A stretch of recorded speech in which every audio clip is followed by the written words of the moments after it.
My glasses are definitely dirty. I always forget how blind I am. This is not okay. I literally don't even understand why you guys put up with me at this point, to be completely honest.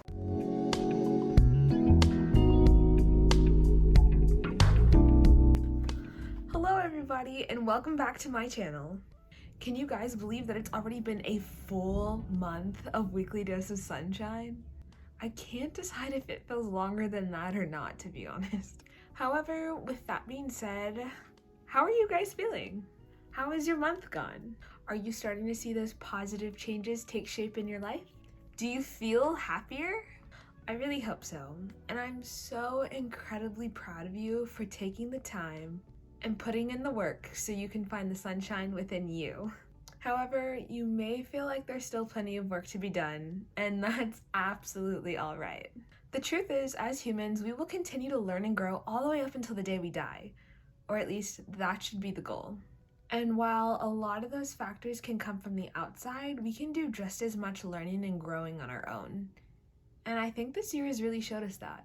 With COVID and quarantine, we all have probably spent a pretty considerable amount of time alone this year. You may be working from home, or maybe just fewer hours, or maybe your work environment has totally changed and it makes it so things aren't as interconnected anymore. If you're in school, you're most likely doing it from within your bedroom on a computer, just like me. And that makes it really hard to interact with peers and even your teachers, especially if you go to a school that has canceled all clubs, or sports, or just any group activities. At some point throughout this year, we have all been forced into going weeks at a time without seeing friends and family. And it's just made 2020 feel a little bit more lonely than years in the past. As humans, we are biologically designed to be social creatures. It is much easier for us to survive in packs or groups. However, over time as humans evolved as a species, we decided to turn our biological process of survival into almost something really cute through psychology. What do I mean by that? I mean, now we form groups based off of feelings.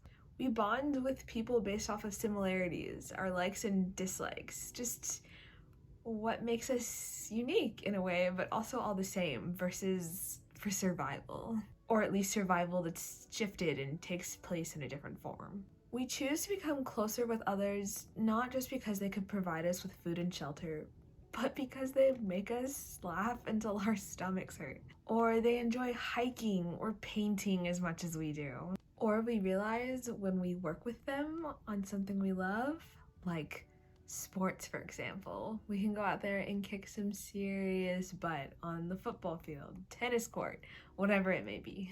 We are taught to bond with others, and for many reasons. But I would argue that the top reason of all is emotional fulfillment. We seek others not just to bond with them over our similarities or fun times, but sometimes we do it with the hope of finding potentially more. We want people to understand us, our deepest secrets, our biggest fears, someone to love us unconditionally for who we are, and maybe even to help us through our problems. And while that's great, I feel like we never really learn how to look for those things within ourselves. In a way, we live in a society that frowns down upon loneliness. Like there's something extremely wrong with us if we aren't spending all of our downtime with friends, or we go out to eat alone in public, or we've never been in a relationship before. Even if those are all things that we voluntarily choose to do, because sometimes it is nice to just be alone. However, this causes loneliness to have a negative connotation, meaning when we are alone, we often equate the feeling to sadness, like we're doing something wrong if we're not constantly surrounded by others. But as always, that is not true. But today, I want to help you realize that being alone can truly be a wonderful thing. And just a slight disclaimer, this might slightly piggyback off of some things we've already touched in past weeks, but that just shows you how much I mean it. So without further ado, here are 3 ways to help you cope with loneliness. Number 1, normalize it. As I said before, we live in a society that views being alone as a negative thing. We pity the person who sits by themselves at the lunch table or the old man that goes on solo walks in the park. As social creatures, we equate loneliness to almost a defect of sorts. Like there's something wrong with us because there appears to be no one who wants to spend time with us. But this is simply a matter of perspective. At the end of the day, the person who sits by themselves at the lunch table might really enjoy it because it's the only time they get in the day to read. Or that old man in the park just might like getting away from his crazy wife and enjoy looking at the birds. We have been taught to assume the worst about those who choose to walk a path alone. And I ask that you switch your point of view to realize that just because you might be physically alone within a moment doesn't mean that you're completely alone within your life. Even if you're not physically with them, you still have friends and family that love you. And above all else, you have yourself. Once you start viewing loneliness as a gift instead of a punishment, you'll never be the same. Number 2, be productive, not self-destructive. The moment you start feeling yourself becoming distraught because you're alone, when it starts making you feel sad and like no one in the world cares one bit, freeze. Ask yourself, am I being realistic right now? And I'm going to bet a lot of money that the answer is no. Sorry. While you may feel alone within this moment, remember, you've worked really hard to normalize it. There's absolutely nothing wrong with being alone. And like I said before, the truth is you aren't alone. You have yourself. Be proactive instead of falling down this hole of sad and emptiness. Realize that since you are alone, you have the power to do whatever you want. Text a friend. Catch up on that favorite show you've been missing.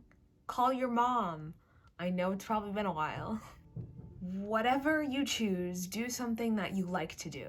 Do something that you want to do. Don't wallow in self-pity. Take the opportunity of alone time to work on you. And number 3, romanticize it. Romanticize the living crap out of it. As you have already heard me say, you only get this one life. And the beauty is, it is completely your own. Loneliness only holds a negative connotation within your lifetime if you allow it to. And as you can probably guess, I'm going to encourage you to view it as a positive thing instead. The next time you find yourself sniffling on your couch or in your bed because you're alone, get up. Turn on your favorite album or artist and put on your favorite outfit. Grab your keys, get in your car, and drive. Go somewhere, anywhere that you enjoy. Get an iced coffee, go find a new park to explore. Spend hours aimlessly walking through Target if that's your vibe. I don't care what it is. Just go somewhere that you know you enjoy or that you've always wanted to visit and romanticize it. Spend your alone time having the time of your life. Smile at the sun. Sing at the top of your lungs. Go out of your way to say hello to strangers. Buy those jeans that you love but somehow have convinced yourself that you never think you could rock. Wink at yourself in every single window you pass by. Laugh with yourself, vibe with yourself. Totally just enjoy spending time with yourself and living like no one else is watching. You have to learn to love spending time with just yourself. Because if you don't love yourself, then what's the point of life? But anyway, that's probably a different topic for a different day. The point is, romanticize your life. And as always, thank you for tuning into my channel this week. I sincerely hope that spending this past month with me has allowed you guys to start finding happiness within yourself. If that's true, I hope you'll stick around and maybe even pass on my videos to people who you think they would help as well. As always, don't forget that the sunshine is within you, and I'll see you back here next week. Until next time.